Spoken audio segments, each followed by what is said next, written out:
So let me introduce you to everybody. I'm so happy that Clarence A. Haynes, who is the author of The Ghosts of Gwendolyn Montgomery, has joined us today for the February 2026 QLP Book Club. It's our first one of this year, so thanks. And it is the month of love, right? It's Valentine's Day, so this week. So thanks for joining us in February. Thank you for having me. It's good to see everybody. And yeah, I it really hasn't been hitting me that this is technically the week of love with Valentine's Day on Saturday, and then it's Black History Month. So it's I always kind of have these things uh juggling these things in my mind, but for some reason this year didn't really hit me until like the past couple of days. So Well, it is all of those things, and so I'm happy that you're here. And for those who don't know, I'm just going to quickly explain a little bit about Clarence. Obviously, you're an author who has other books than this one that we're talking about. You co-wrote Omar Epps' acclaimed young adult sci-fi fantasy, Nubia: The Awakening, and its sequel, The Reckoning. Additionally, talking about Black History Month, you are also the author of the nonfiction work, The Legacy of Jim Crow, which provides young readers with an overview of the history of discriminatory laws in America. And then you, on top of Gwendolyn, you have a new book that's coming out this year, your second novel, which is The Broken Hearts Agency, which comes out in June. So that's exciting. Can you tell us a little bit about it? We'll talk more about it later, but tell us a little bit about Broken Hearts. sure. So Broken Hearts Agency is set in Washington, D.C., and it follows a private investigator who's also a psychic empath, and she can sense when people are reeling from something that's really gone wrong in their lives, when they're reeling from emotional pain. And to help these folks out, she enters into what I call ritual with them. There's an advertising exec that we're introduced to in the beginning of the novel. She's reeling from something I won't go into. But the two women, she's summoned to Linda's agency, and the two women meet and enter into ritual. While this is happening, people in DC are succumbing to some sort of weird affliction where they're showing up with memory loss, glowing red eyes, and burning skin. And so people are concerned that another mass supernatural event is on the horizon, which is what happened in Ghosts of Gwendolyn Montgomery. So it's the same literary world as Ghosts of Gwendolyn Montgomery, even though you can read each book on its own. And once again, it features, has a range of representation. It's so important for me. It features, of course, a female protagonist, and also lots of queer representation, which is super important to me in everything that I write. So Well, so let's talk about that. In Gwendolyn Montgomery, which is the first book of yours that I've read, we get this sort of what you've called glam horror, and I know it's urban fantasy. So are you a trailblazer creating glam horror? no, I it's been done before. So one of my the thing that filled my heart with so much glee was over Halloween.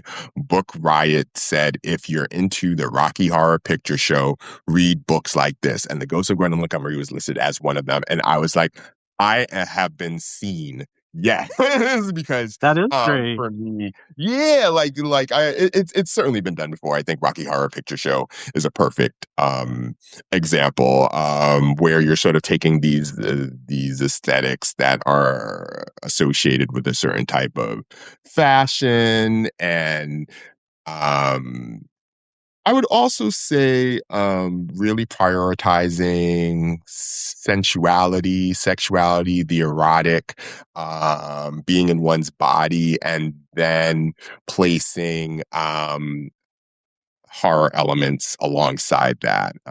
So that's where we came up with that term. I don't think of myself as the um, no one else is doing it. People have done it, but I would argue it's not done super regularly. It's done here and there. Right. So yeah.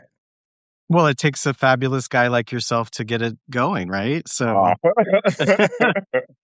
You're I kind. want to I want to talk a little bit about Gwendolyn. So you have this sort of code switching heroine at the center of your book. And she immigrated from Panama as a child, we find out.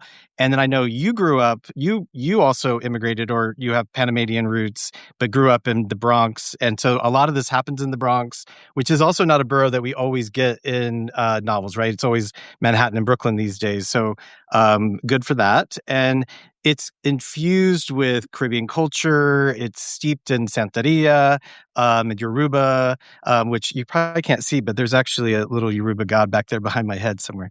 Because it's from, I got it in Brazil. So tell me a little bit about that, about why Gwendolyn shares this sort of background that you're familiar with.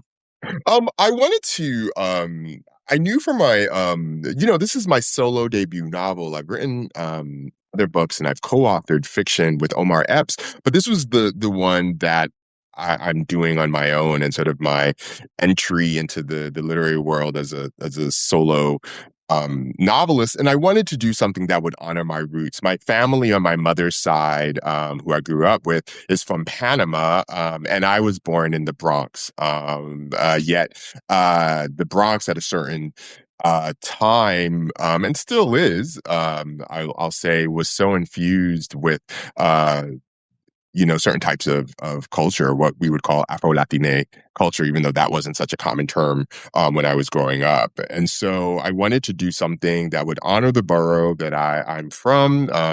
As you said, Gwendolyn has constructed a particular type of identity, but her roots are associated with Panama and the Bronx. There's another character named Fonsi Harewood, who runs a botanica in the South Bronx, who's gay and who's Panamanian American as well. And so I just drew a lot from my personal history when thinking about who I wanted the characters to be and what type of New York I wanted to present. So yeah, but it really just came down to, okay, this is first solo novel. It has to feel personal. It has to feel connected to my roots. So you mentioned Fonsi, and I actually want to play a clip from the book. I don't know if you've listened to the audio, I but have not fully, but I have listened to parts of it extensively. yeah. Parts of it, and they did a fabulous job. I've just like, wow. Yeah, it's narrated by Brittany Bradford and Andre Santana, and the clip that I want to play is from chapter 2, La Playa, which is the name of the botanica. As you mentioned, that Fonsi is a queer Afro-Latine medium from the South Bronx. He runs this botanica, and he's involved in what we could say is a love triangle with a ghost and his mortal ex, Raphael. And so this is a clip from there. It's just you're introduced to Amadei. So here we go. You ready? Ready. He stepped onto the bed, turned around, and lay on his back, ready, naked, sleepiness gone. He was trying to relax, to ignore the nervousness that crept into his frame whenever he waited for the ghost who'd once written his name on a bathroom mirror. Amadei. A red wooden cube sat on a low table in front of Fonzi's bed, perfectly in line with his legs. The box featured 2 intersecting lines embedded with calligraphy, the symbol of Papa Legba, the voodoo deity of the crossroads, a memento of Fonzi's trip with Raphael to a part of the Dominican Republic bordering Haiti, one of many trips the two had taken during their whirlwind romance. The steady beat of Bulletproof Soul drifted into the room as Fonzi experienced delectable presence. A warm fullness in his throat, gentle strokes along his chest and arms and thighs, tickles on his forehead and neck, Amadei saying hey. According to Guardian lore, the dead craved texture, to be reunited with the physical world. Hairy, curly terrain preferable over smooth skin any day. Fonzi's forest of curls served as antennae, an enticing playground for contact. So many mystics were considered sloppy with their uncombed tresses and unshaven crotches and flouncy outfits. But a medium's mission was to make connection, provide connection any way they could with what they had, including their bodies. And so it went. On another Thursday night, the foreign presence who'd stowed away, tethered to a box, found deep pleasure in his new boo. I'll stop there. I was actually going to go further. It gets into where Amade actually enters him, but I'll leave that to the imagination. I was like, oh, and you're playing the risque part. Well, you mentioned sensuality. It's an erotic moment, and I don't think I've ever read or listened to quite a scene like that before. So tell me a little bit about why it was important to go there. So it was really important for me. So just to contextualize the scene a bit more, Fonzie is reeling from a recent breakup with his ex-boyfriend Raphael, who's still kind of in the picture, and Fonzie honestly is still trying to figure out if he wants him to be around. But he's really disappointed. There was Raphael represented a sort of elegance, a certain type of I guess Fonzie feeling like he's achieved a certain type of status in life, being with sort of this guy who is really put together. And so he's hurting, and so he basically, though, while hurting, starts to turn to a spirit, a ghost, who he's able to readily make contact with because he's a psychic. The issue is he's not supposed to do that. The laws of his order are that they're supposed to maintain the boundaries between our world and the ghostly world, but he feels like he's in need, and this spirit has just been so good to him physically, shall we say. And I wanted to present what it would be like to essentially have sex with a ghost, because pretty much in the first chapter, I present Gwendolyn being physically intimate with this dude who she's starting to see James. And I just feel strongly that I don't really like for there to be, when it comes to representations of queer, gay sexuality, I just really feel like, well, if I can readily put, uh, you know, heterosexual sex on a page, which, traditionally, there's just been far more acceptance about, there's no reason for me not to go there with the queer psychic. And in fact, it's more, in some ways, it's more interesting just because I think it brings up issues around motivation. Why is Fonzie turning to an entity that he doesn't really know what this ghost might do, what his intentions are, why he might turn to something that's more mysterious and nebulous. Also, interestingly, one reviewer even once said that called the ghost an incubus, which is I think implies then that the ghost is predatory, which isn't my intention, but I thought that was interesting that someone went there. So I just think it's just creates a interesting plot element while simultaneously making sure that we're in the mix. I just don't I know in terms of how the book world works that so often it's like, okay, this is a queer love story, so we're only going to have queer sex. This is a straight love story. We're only going to have straight sex. What's interesting now, though, is that different people with different sexual orientations are sometimes reading the queer love story, and that's great.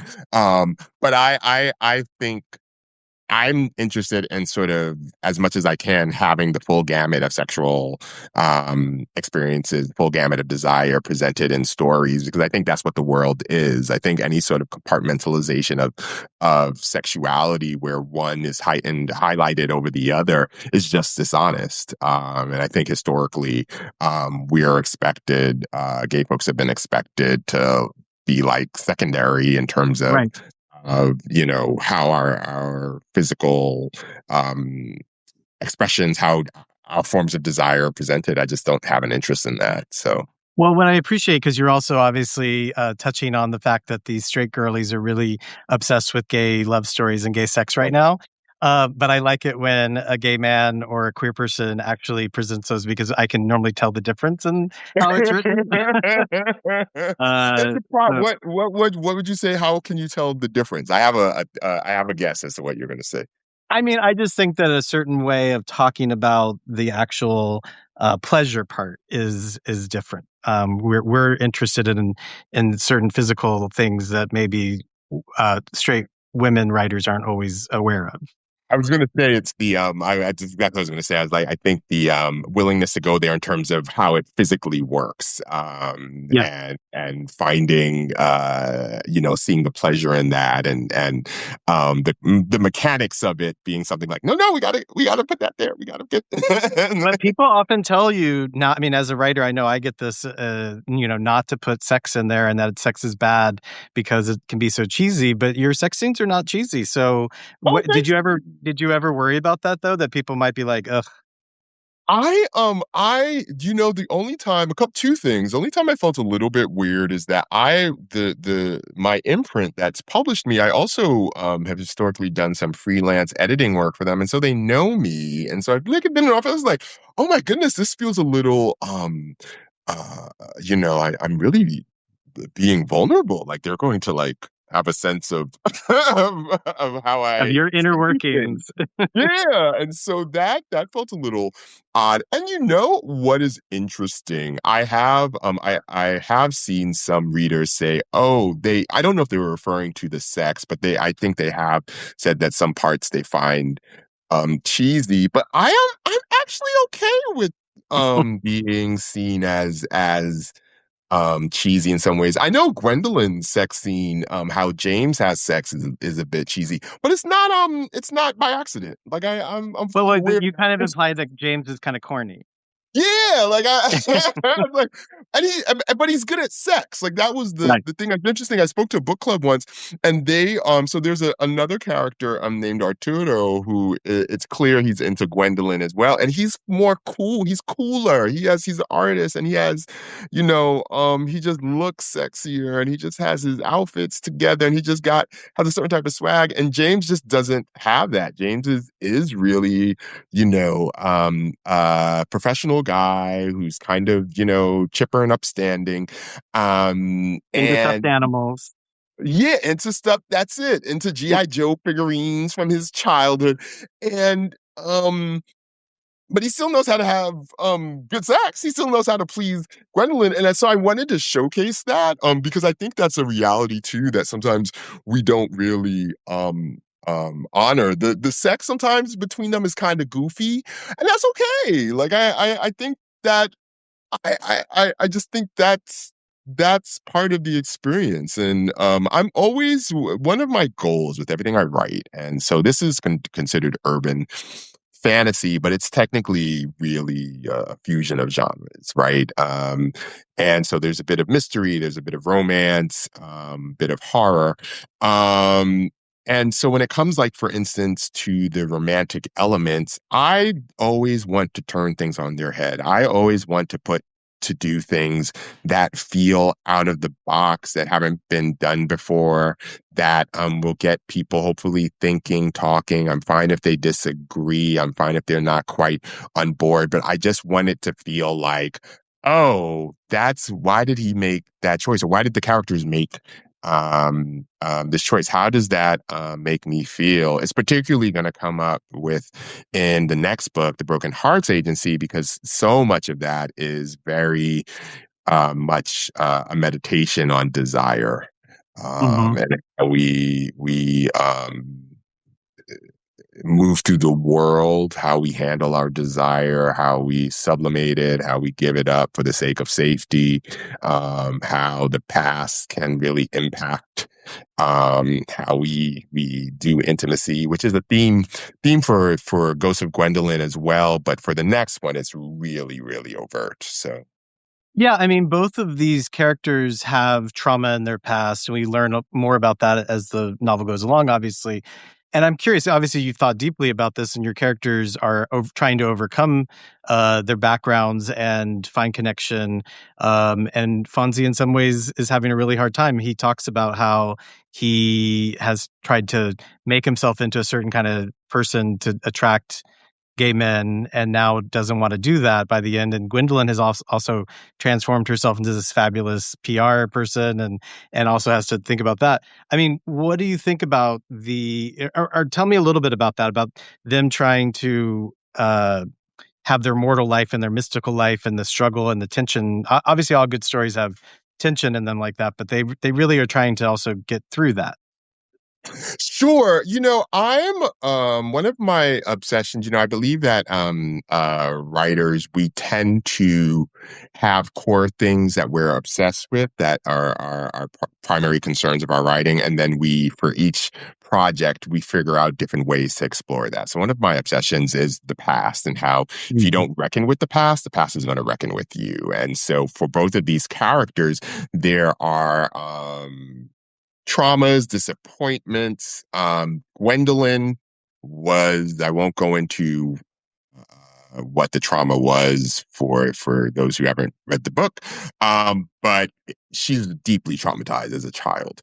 And she figured out a way to survive, and then ultimately to construct a world for herself that would make her feel safe, and that would make her feel have a certain type of power that would make her feel powerful. Yeah. Fonsi had a mother who we call Madrina for the most part in the book, who didn't really fully see him and didn't really fully value him and love him in the way that she could have as his mom, because A, she was filled with bitterness, and then B, when a certain other character came into the scene, she was like, oh, this is this is the apple of my eye. And so he's always kind of felt like, okay, well, to get love, I have to make myself be someone I'm not. I have to constantly be in service to other people. I have to figure out what other people want and try my best to be that.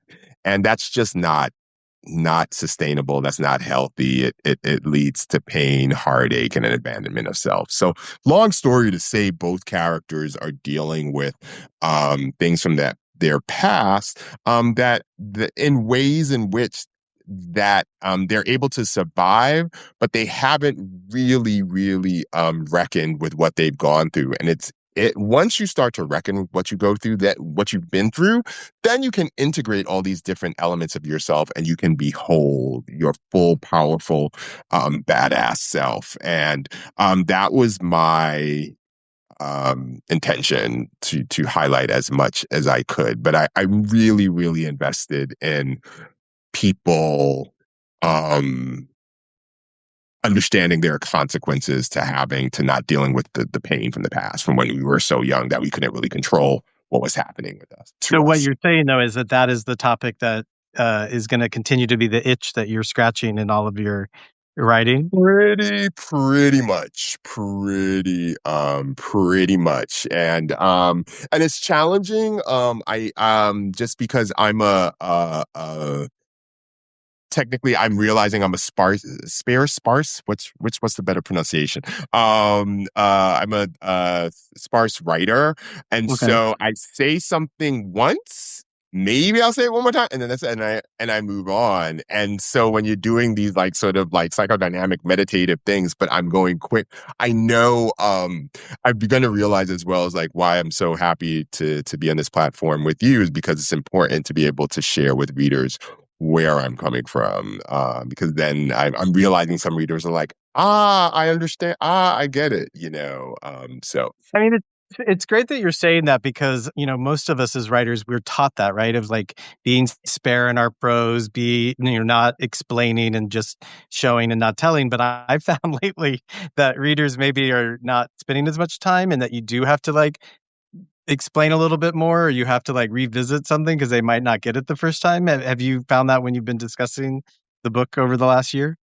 I have. So I just saw on I don't read too many reviews at this point, but it's funny. I just saw I was on Storygraph, and I just saw that someone who wrote a review, and he met me in some context, and he said, "Oh, I heard him speaking about the story, and now I get I get it. I'm gonna up my review to 4 stars." And I was like, wow. I was like, You're like, where's that 5th star? So it's been really interesting. Yes, I think I have had some readers say they wanted a bit more, or at the very least that it moves fast for them. But I still feel like maybe that's okay. Yeah. I still feel like I would feel like I failed if someone said that wasn't interesting or the writing wasn't of a certain caliber or because I'm okay with people saying, "Oh, I'm not sure if I fully got everything. Oh, this moved quickly." But what I really hope at the end of the day is people will be like, but I'm feeling something. I'm trying to figure out something. There's something that was going on here. Let me sit with this. Right. And um that's my hope. So Of course. Of course. So to circle back to Gwendolyn and what she's dealing with. I mean, obviously there's an epic plot here, right? We have a lot going on, and I'll let readers discover that who haven't already. But I am interested in these unresolved emotions that she and Fonzie have, and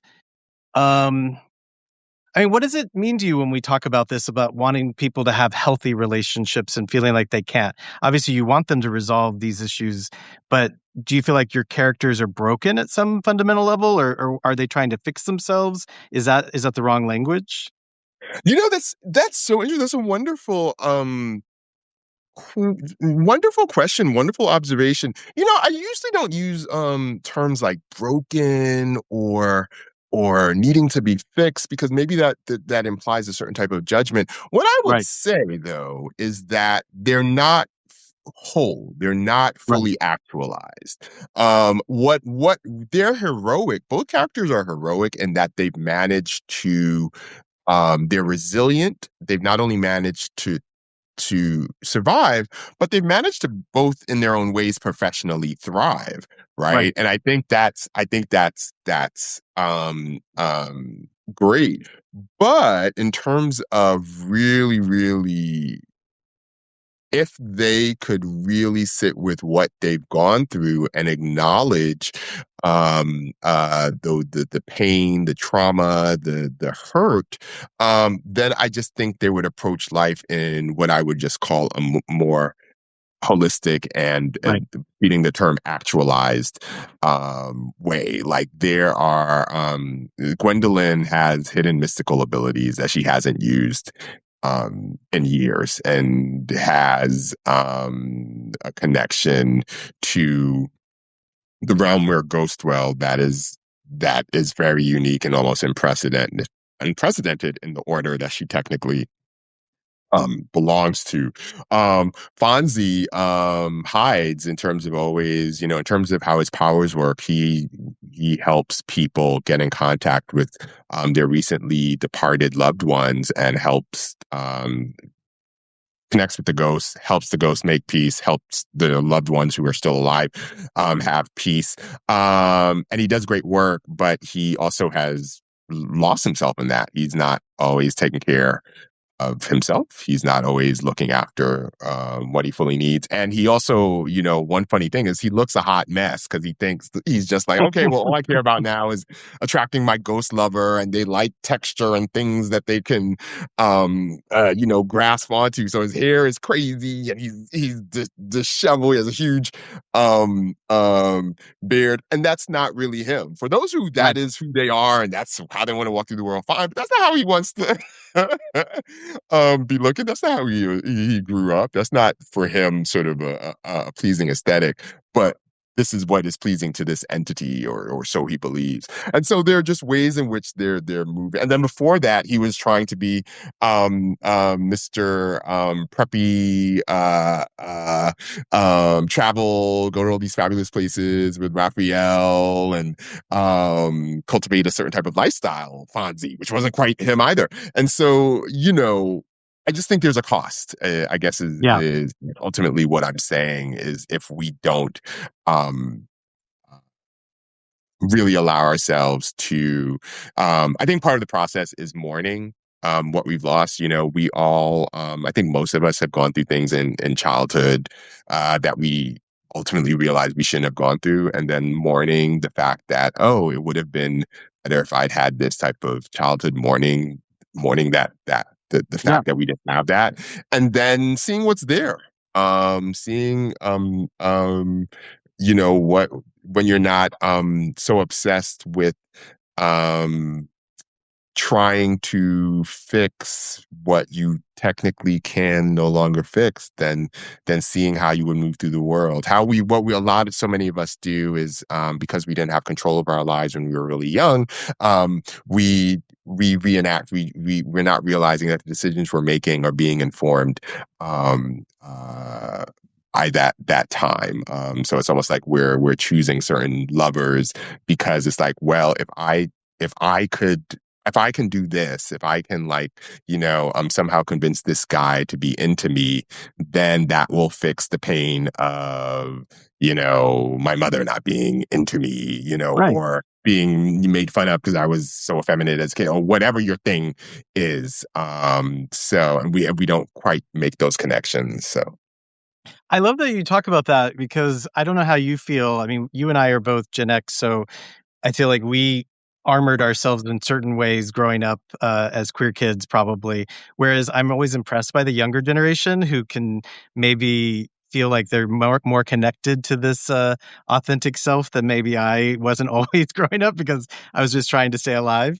And, and I would assume growing up in the Bronx as a gay boy, that was also similar.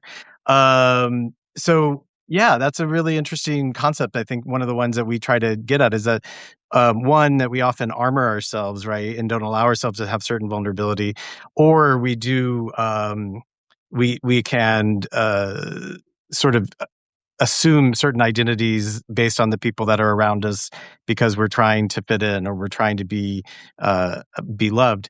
Um, so I want to ask you that question, which I ask everybody, which is about how do you define love? And I, warned you that I was going to ask because it's not always an easy question. But you're an author and you think about these things, and obviously your characters do.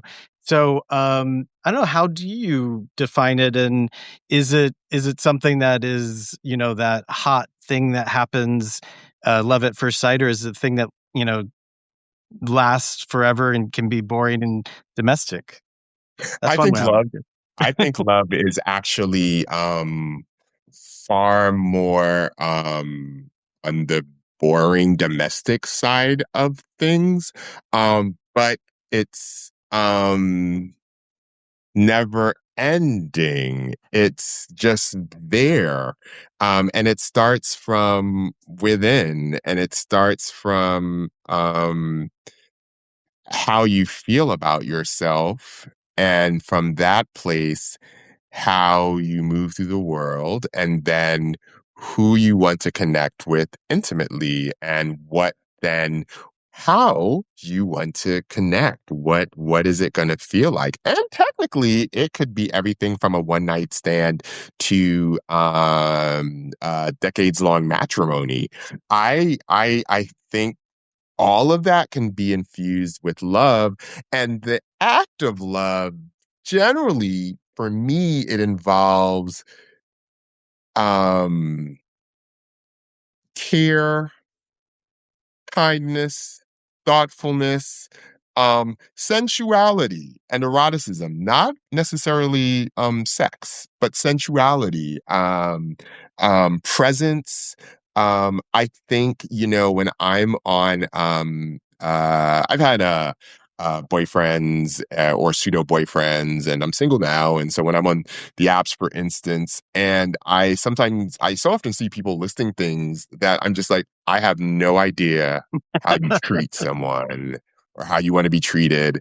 But I know that you like to brunch and that you've traveled to 45 countries. And I'm like, who cares? That doesn't tell me anything about how you would show up with someone romantically. Because I tell people, I was like, it really is like, can the person you with are they able to just like come up to you and just if you're making your tea or you're cooking something so and just give you a squeeze and be like, hey, how are you, honey? It's that simple, and so that to me is what love is. Love is this big grand thing, but it's really like the smaller, what might be considered to many people the mundane things that I think create it. So And I assume that we're going to get more of that in Broken Hearts because it's even in the title. it is so much about that. I mean, so Broken Hearts in the first chapter. So and it's interesting. I start off the book with the supporting character. The main character doesn't show up.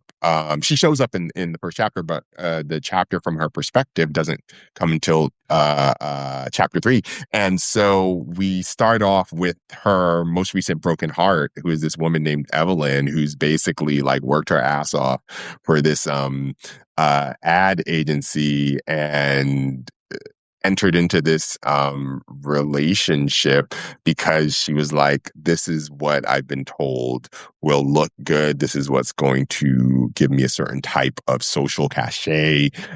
This is where I will feel safe. And it is not remotely her. She doesn't know who she is. But at the same time, I found myself so sympathizing so much with the character because I'm like, how many of us have been there?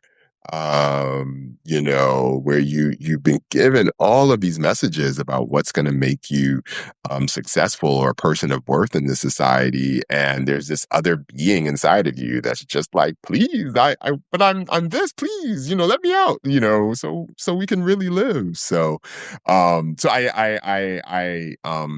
explored that, and that's like this there's this whole romantic subplot for this character while people are walking around seemingly demon possessed. I'm fascinated that you have the courage to embody these female characters. Have you ever had somebody tell you like, oh, why are you writing about these women and why aren't you just sticking to guys? No, I haven't. I would, I grew up raised by women, and then most of my colleagues and people who I adore, for instance, in like publishing, are women, Black women. So I just wanted to. With Gwendolyn, I wanted to write something that would honor them, and then with the next book, I don't know. It just came to me. I was like, oh, and this is going to be another female protagonist, a lesbian. And she's going to feel different from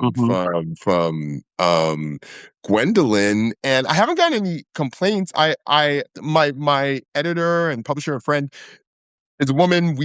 There are certain things there are certain things where I'm like, okay, so would she wear da da da? Okay, shapewear. Okay, so she's gonna do her hair like, and then my editor be like, no, this is what she. So there are things like Yeah. that.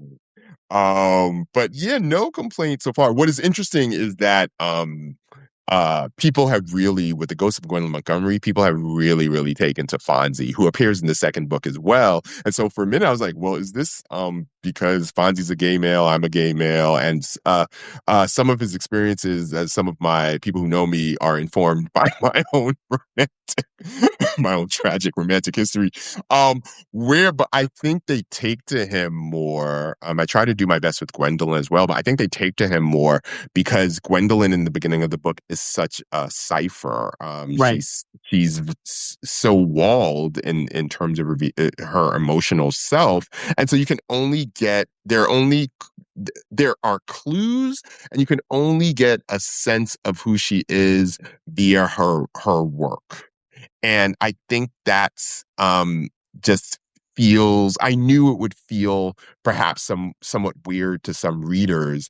And then you have this other character, Fonzie, who's just walking motion, who's just where he's at is where he's at, and you know it. And he's like, oh, I don't feel good. I would make Ghost Lover make me feel good. And he's just he's just in his feelings. So I think that's been an interesting observation, but I hope people know that it's not from me being less interested in having a female character with all sorts of depth and layers. I hope by the end of the book people see that in her. It's just the structure of the book, because at first I can't reveal who she really is, that I had to rely just on her work to provide clues and context. Well, it's also good to know that Fonsi shows up in the second book, because you also leave it feeling very much like he's going to have another narrative to tell. So maybe there's a third book where he is the protagonist. So who knows? We'll see. Well, yeah, we'll see. In the second book, I'll just say there's some book, and it continues in the second book. And then what's interesting is in the second book, he's definitely more of a scholar. Like it turned out that his he's technically not even using his psychic abilities in the second book, but it's more sort of his awareness of mystical lore, of the rules and history of his organization that come into play. The second book is much more of a mystery, because literally it's almost like it's a case that needs to be solved in terms of what's happening to people in DC. So glam mystery. Yeah, and it's less glam. You know, there were certain things that I was trying to do again with the second book, and I was like, no, that was Gwendolyn's book. That's not gonna work for this one, because the protagonist, I was like, for the name of the main character in the second book is Linda Villanueva, and she's basically someone who likes to wear slacks and cotton long t-shirts and a jacket and call it a day. That's fabulous. Yeah. Before I let you go, there was a question I wanted to ask you, because I read in an interview that you got to meet Octavia Butler, who was a huge inspiration for you. And I just was curious to know more, because she's such a queer icon. And I think, a big biography came out about her last year, and people were always discovering her new generation. So tell me a little bit about Octavia's work and what that meant, and how that feeds into what you're doing. So Octavia Butler, just for those who may not know, please just look her up and check out her work. Her two most popular books are Kindred, which it's about a woman who is sent back, a Black woman who is sent back through time, she can't control when she's sent back to slavery in America, and has to deal with that. And then Parable of the Sower, which is basically looking at a very dystopic America, in which a lot of people position as her being a prophet of sorts, and saying the ways in which what could happen here in the States in terms of social upheaval. So those are the two big ones, but she has many more, and I think checking out any of her book series would be a great thing. I met her at a reading for, I want to say, was it for Fledgling, which is her vampire novel? It's a particular take on vampires, which I should let people know. It's more sci-fi vampires. And it was when there was still a Borders at Columbus Circle in Manhattan. And yeah, she was wonderful. I was editing at the time, not writing, and she told me, but I told her how much I loved sci-fi fantasy, and she told me, "Oh, you need to write." And I was like, "Really?" She's like, "Yeah, we need your voice. You need to be out there." And it took me many, many years to follow that advice, but I'm so happy that I did. And so, along with Toni Morrison, she's my favorite writer. And the Broken Hearts Agency, the next book, there are things that I've done, particularly in the third act of the book, that are my homage to her, particularly a book she has called Mind of My Mind, that I purposely have done some things. Oh, and I'm calling out something in Kindred as well, but particularly Mind of My Mind. It's my way of oh, that's exciting. It's my way of honoring, wanting to honor her work, and sort of say, like, I don't know if I would be doing what I'm doing if it wasn't for her. So yeah. That's amazing. Yeah. I wanted to take advantage of, okay, the main character is psychic, empath, mind. Play with that. Well, I mean, that's actually a really great way of going out. I think also just inspiring people that we do want to hear more voices and that there is room. It is a hard thing to get published, and so congratulations on Thank you. having these two books and obviously the other ones that you've also written. Any advice you have for that emerging writer who's out there trying to figure it out? I mean, it's not easy, but it's worth it, right? No, it is totally worth it. I have an orthodox path to being an author because I worked as an editor for so long that a lot of my relationships were just formed organically. Like, I didn't necessarily have to go through traditional querying just because they knew once they were like, oh, he's starting to write now. Get Clarence to do, can we find out if he's available for this? Oh, hook him up with this agent, yada yada. So it's just a different Mhm. path. I didn't come to writing as sort of an outsider to publishing. I came to it as an insider.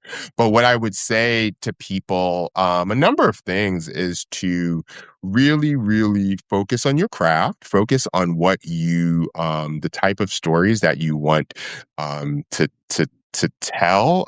It's good to do research to find out where you fit in the marketplace, and you don't have to be a perfect fit. I actually am of the mind that yes, you can definitely write to genre and write to trends, but it's probably more important to follow your heart and do something that's interesting to you. If it happens to fit the trend, wonderful. If it's connected to a trend but not quite the thing, that I fall more into that latter category, fine. And know it might be more work in terms of convincing people to give you a shot, but I still think it's worth it in the long run because you're being having integrity in terms of your creative process. And then the biggest thing I would say is when for writers who are reaching out to agents, which is the most common way of having yourself presented to publishers, don't be discouraged. Take time, query, publishing people, I will say one thing, are sometimes very, very busy. So never take anything personally, and be very invested in forming relationships. Always be respectful, always be nice, even if you're speaking to someone and you're like, oh my God, this person is, ugh, just be really, really courteous, and keep it moving. Continue to make connections even when facing rejection, because the business is so relationship oriented. And I can tell you, editors, agents, everybody, even if it means a bit more work for them, they would much rather, they would love to work with someone who is pleasant and just Yes. makes them the joy.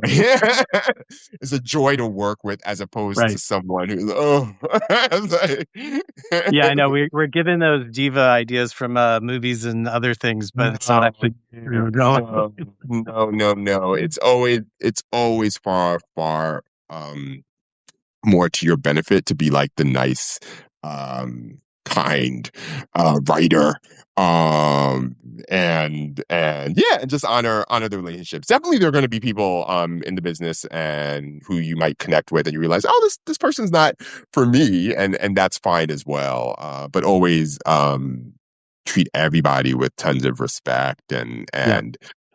honor the communication, honor the time spent with whoever. So. That is just really great advice, and I'm glad that you say it, because I tell people that, but hearing it from you has even more power. So that's good. Oh, thank you. Happy to be of Um, service. Well, I wanna thank you so much for joining me, Clarence, and, I also just wanna tell anybody who's listening to this, who didn't get to join us live, that if you're not already a subscriber to the Queer Love Project, you can find us on Substack, where you can discover all of our essays, podcasts, and interviews. It's free to be a subscriber. And again, thank you, Clarence. This has been an amazing way to kick off the year with you. So, excited for your next book as well. We'll talk more. Thank you, Jerry. Take care, everyone. Thank you so much for watching and listening. Thank you. Bye. Peace, y'all.